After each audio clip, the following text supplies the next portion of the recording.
this is okay. Okay. And you want me to look directly into the camera for this whole thing? Yes. My name is Isaac Kindblade. I am a high school social studies teacher here at the Arts and Communications Magnet Academy of Beaverton, and I will be talking about Abigail Adams teaching somebody how to read.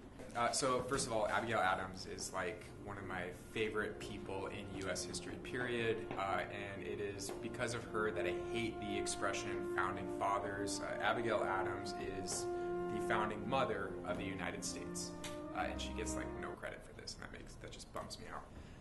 So she would marry John Adams in 1764, and the thing I really like about Abigail and John Adams is that they wrote love letters back and forth to each other over the decades. So she writes in one of her letters to her husband John, and at this point John Adams is working as George Washington's vice president. So the story that she writes to her husband to tell him about is about a boy, he's black, and his name is James, and he was working as a servant, and he came to her one day to ask her for help so that he could learn how to read. That was what he wanted to do. And Abigail Adams, being Abigail Adams, says, sure, I'll teach you how to read. And she actually invited him into his home for private lessons, one-on-one in her living room. And then eventually she paid tuition for this boy to go to school. And the tuition was like, it wasn't much, but in any case, it was a very charitable thing from Abigail Adams, and she didn't really think anything big of it until one night she has this neighbor guy come over. She refers to him as Mr. Faxon, and I guess he's like this important pillar of the community. And he comes to her house to express concern and worry that a black boy in a classroom with a bunch of other white boys it's not good for the social order, and it's going to destroy that school.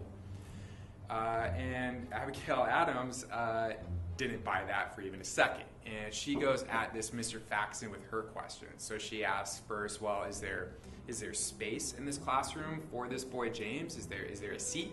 Is there a table? Is he taking that away from any of those other boys in the room? And Faxon says, no, he's not in the way. And Abigail continues on to say, well, and this boy, James, he has been in the room with white people before, just as a servant or as a musician providing entertainment. There's never been any issue of his being in the same room as all these white kids or white people before has there.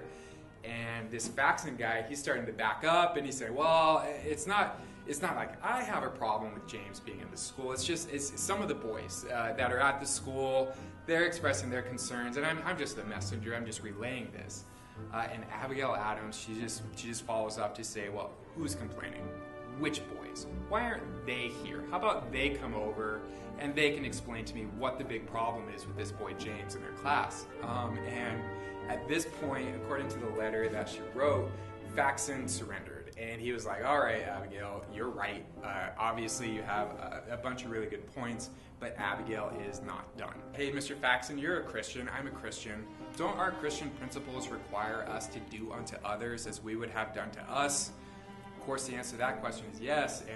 And Abigail keeps going to say that, preventing a person from getting an education and making something of themselves, that's not just immoral, but that violates the spirit of liberty and equality on which this country was built.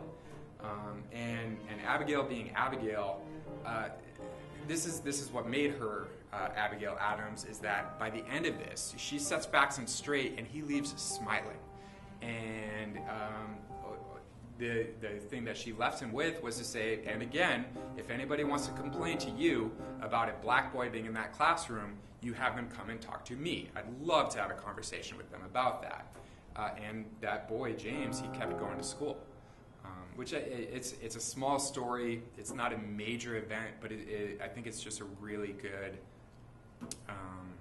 it's a good example of what kind of woman Abigail Adams was. She believed very strongly in her principles, and she was not afraid to speak truth to power. And I want to share one quote. This Mr. Faxon is attacking the principle of liberty and equality upon the only ground upon which it ought to be supported. And equality of rights. The boy is a freeman as much as any of the young men. Sorry, I'm going to do this again. This Mr. Faxon is attacking the principle of liberty and equality upon the only ground upon which it ought to be supported, an equality of rights.